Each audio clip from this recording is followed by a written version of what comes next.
Hello and welcome to the Run Testers. My name's Nick, and in this video we're going to be comparing the Puma Deviate Nitro 2 and the Hoka Mach X.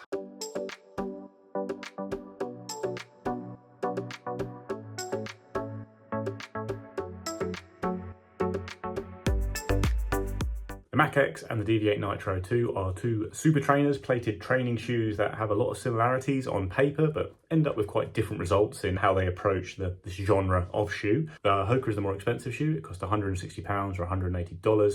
The Puma Deviate Nitro 2 is £145 or $160. Hoka's slightly lighter. It's 265 grams or 9.3 ounces in my UK size 9, whereas the Puma Deviate Nitro 2 is 276 grams or 9.7 ounces, also in UK 9. The Hoka Mach X has a 5mm drop and the Deviate Nitro 2 is an 8mm drop. The Puma is 38mm at the heel and 30 at the forefoot, whereas the Mach X has different stack heights for men and women. The women's is 37mm at the heel and 32 at the forefoot, whereas the men's is 39 at the heel and 34 at the forefoot. So two trainers with similar stack heights, with dual density midsoles, with PEBA foams involved, but like I say, they're pretty different in how they feel on the foot. Puma has the more traditional design, despite all the modern tech in it. You've got a dual density midsole with a layer of Nitro Elite on top, which is a nitrogen infused PEBA-based foam.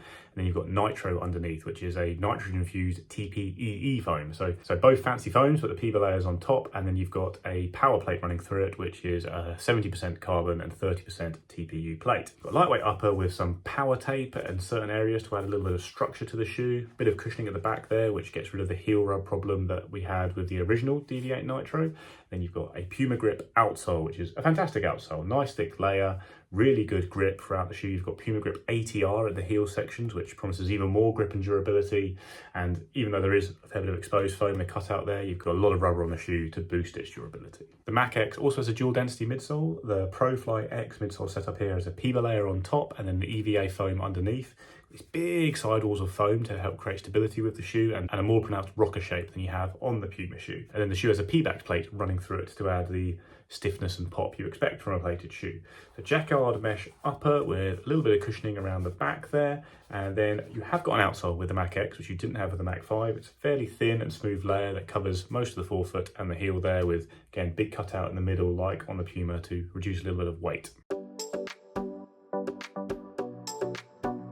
So on the fit, my normal UK size 9 has worked well with both of these shoes, but they translate differently in different sizes. The Puma is a US 10, the Hoka is a US 9.5. I think the Hoka maybe is a slightly tighter fit, but overall, they both fit me well in my normal size for these brands. So that's what I'd say stick to, or just stick to your general normal running shoe size. I would note that these are both pretty narrow shoes, I'd say. I have a narrow foot. It's not always easy for me to ascertain how narrow they are because I do have quite a narrow foot and they fit me really well, but they are a little bit more tight in that area than other shoes, so something to be aware of.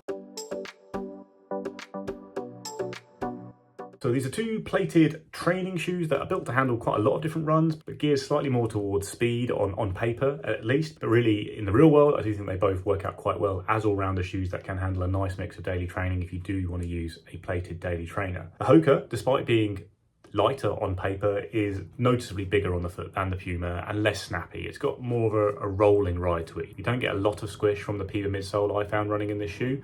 It is much more about that smooth rockered ride with a little bit of pop off the toes from the foam and the plate combining there, but overall it feels quite big on the foot, I'd say. I really liked it for rolling around easy miles. It feels more stable than the Puma and comfortable and easy to just get into a relaxed rhythm with and run at easy paces. But then when it did come to faster runs where you'd hope it would shine as a plated super trainer, it felt good but not great. Like, it doesn't feel like a shoe it's very easy to transition to high paces in. It's more that you've got to get into some kind of rhythm of it and let the rocker roll you forward and get a little bit of pop of it. You don't get a nice snappy ride and a big amount of squishing and bounce from it. So I found running fast in it okay, but it did feel quite big and not that sprightly on the foot. The Puma has a more traditional ride. It has got a snappy ride through. There's a little bit of a rocker going on, but not really. It is more about that snappy feel, and the foams feel a little bit softer to me, especially at the heel. I think you do get a little bit more sink into the top layer on the Puma and then a little bit more back from it as you transition through the stride. And in general, despite being the heavier shoe of the two, it feels a lot nimbler and fast to me when I do want to up the pace. I've done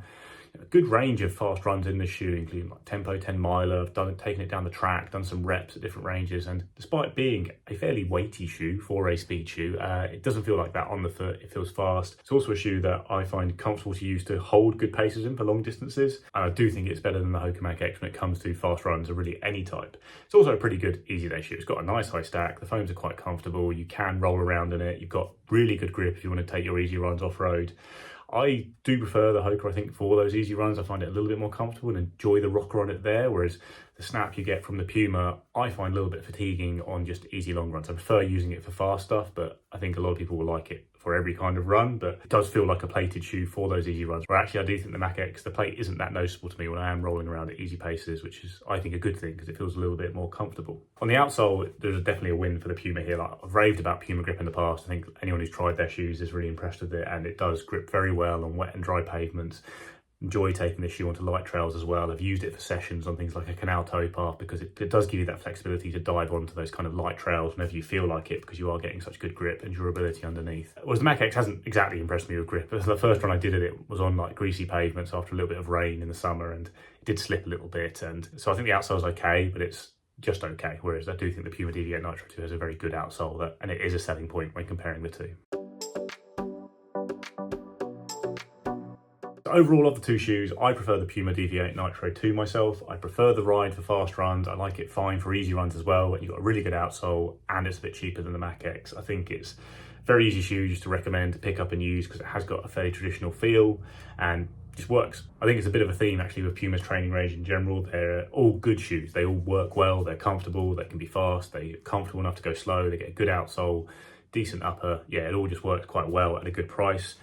The Mach X, I think, is a good shoe, but I don't know, it just doesn't work for me that well at fast paces. I normally really like a rockered ride, but I enjoy the Mach X for cruising around in, but didn't find it really that responsive and fast when I do want to up the pace. And that is really what the shoe should be good at, I think, as a super trainer. Pretty high price tag, plate in there, dual density midsole foams. It doesn't really add up to be more than the sum of all its parts.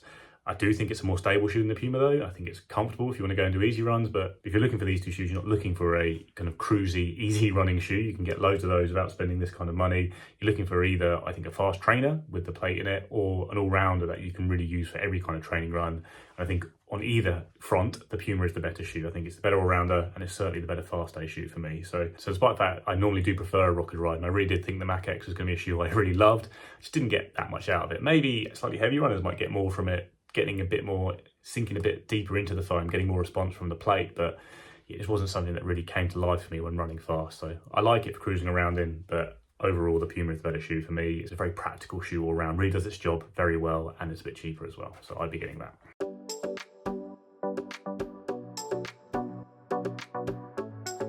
That's a comparison of the Hoka Mach X and the Puma Deviate Nitro 2. Let us know what you think in the comments below. Please do like, subscribe, ring the little bell, and we'll see you next time.